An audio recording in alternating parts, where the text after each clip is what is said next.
morning. Welcome to the Poverty Chronicles. I'm Tammy Thompson of Thompson Real Estate Consulting and Community Impact Consulting Services, and I am the creator of the Poverty Chronicles.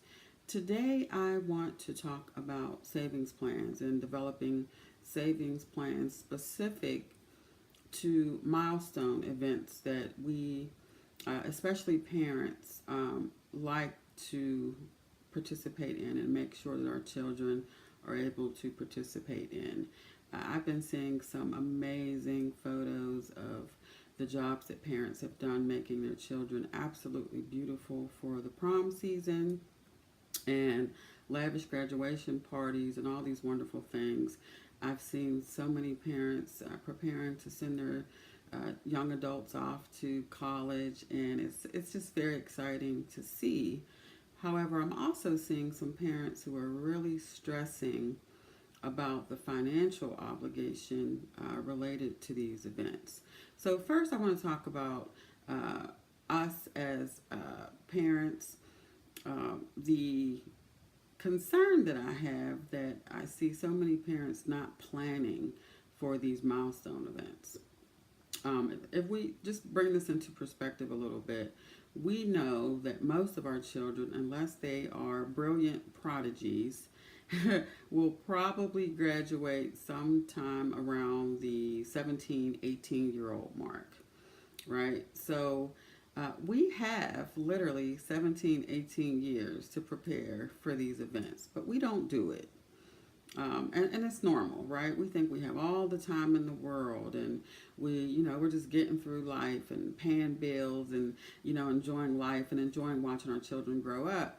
But knowing that the prom, graduation, and college are all pretty much running consecutively, we really have to get smarter about planning for these milestone events. So let's just talk about how much it costs to attend a prom, right? I'm even on the lowest scale. I think most parents are spending probably close, if you have a daughter, probably close to $1,000. Hair, makeup, shoes, the fabulous dresses. You want to rent a beautiful car for them to go to. Easy on the low end. On the low end, $1,000. Sons, probably not as much, but I would still say on the low end, let's just say low, $800 to $1,000. And I know I'm being very, very conservative with that number. But I've seen some parents spending double that, triple that to send their children to the prom. And not just the prom, then you have graduation, and a lot of you are buying them outfits and shoes, and they have to have all of this stuff, right? And most of it is happening like within a month's time. Graduation, prom.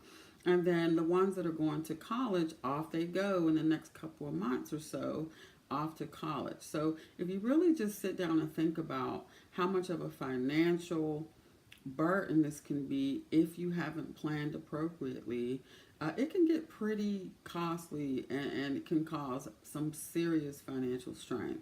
So let's talk about how those of us who still have some years left to plan for these things, what do you do first? All right, let's start with writing down everything that you would like to see happen for your child during that season, and then calculate the amount of years that you have to make it happen.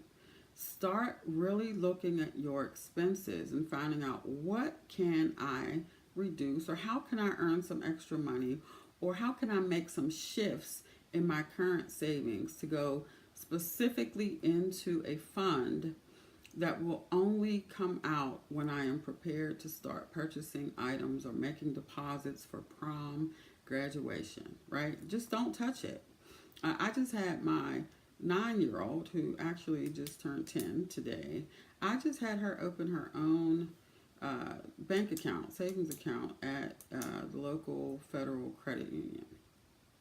She thinks that money is going to be for when she sees something that she'd like to purchase.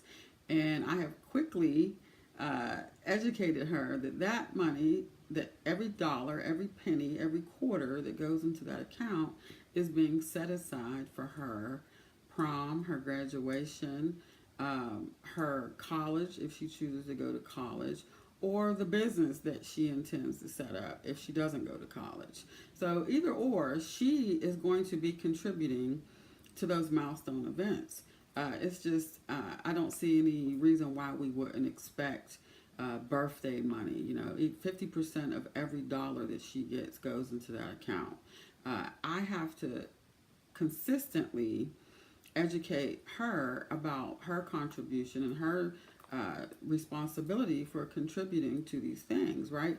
We can't allow our children to be frivolous, particularly if we're already frivolous. We have to start retraining our minds about how we are being proactive about these things that we want to do. You can't wait until a month or two before these things are going to happen and start pulling your hair out and making irresponsible financial decisions about how you're going to make these things happen. Because we all love our children and we will make it happen. But unfortunately, we're pulling from our other expenses and our savings, our emergency savings, for things that we had approximately 2 decades to save for. So if you haven't started yet, and even if you have a child coming out next year, let's say you have a kid, you haven't done anything, but you have a child who is going to be graduating from school next year. First of all, congratulations.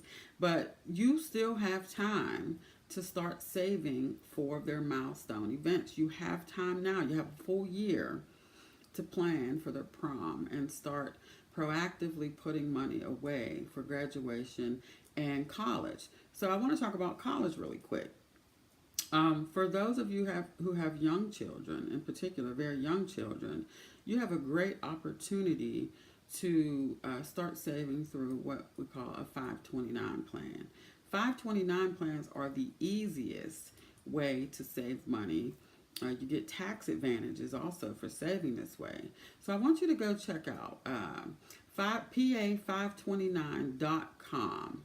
pa529.com. The Pennsylvania Treasury gives you a ton of information. They've dedicated an entire page to educating us about how to start a 529, what the advantages are, and how to get it all set up. So we have no excuse. The information is there. It's an easy way to save. We can put 10, 20, 50 bucks, whatever you have, and we all have this money. We have this extra money. We just are not allocating it to the things that should be a priority. And I'm not saying this this is not a judgment for anyone. Believe me, I've made these same mistakes.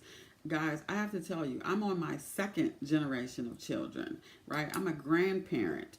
I have adult children who I didn't do this for, right? So there's my transparency for you guys. I'm not here to judge. I'm telling you what I've learned from the mistakes that I've made.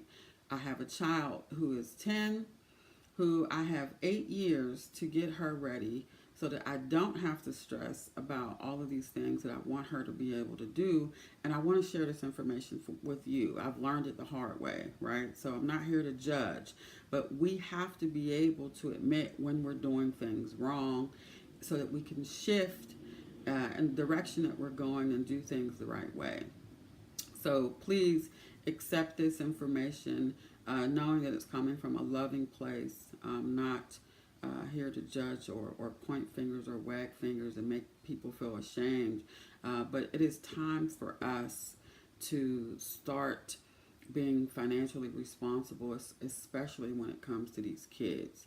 The 529 plan is a great way to send our children to college in a way that they are not going into enormous debt as soon as they step into adulthood. Sure, you may, depending on the amount that you are able to save, right? You kids still might have to take out a small loan or apply for small grants. But the reality is we do not want our children to have to fully fund their education with debt. So any amount that we can help them contribute to it themselves without going into debt is a win for us. It's definitely a win for them. So let's do what we have to do. Let's shift our direction. Don't worry about what we've done in the past. Believe me, I feel very guilty about the choices that I made when it came to my children. But it's never too late to shift and make the right decisions for our kids and ourselves financially. So, thank you again for joining us today. I look forward to seeing you next time. Please, if you have any questions, if there's anything I can help you answer, drop some comments below, and I will answer them to the best of my ability. You guys have a great day, and thank you for joining me on the Poverty Chronicles.